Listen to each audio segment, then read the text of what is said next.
Mhux biss huma dawk involuti fl-iskandli ta' dan il-gvern li jridu jerfgħu responsabbiltà tagħhom, imma wkoll l-awtoritajiet li kellhom jintervjenu biex jipprevjenu dawn l-iskandli u jaraw li min huwa ħati jaffaċċja l-ġustizzja.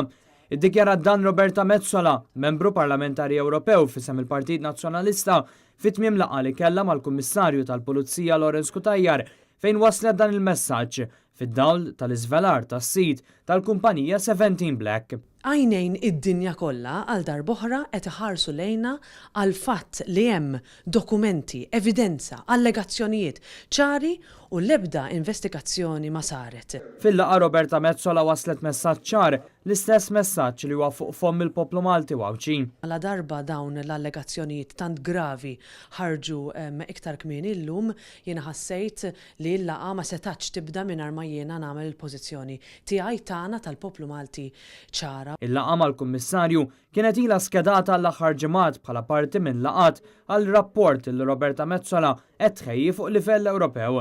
Madankollu l-informazzjoni ġdida dwar 17 Black u rabtiet ta' din il-kumpanija mal-Ministru Konrad Mizzi u Chief of Staff Kemm wasluha biex titlob li tinbidel l-aġenda.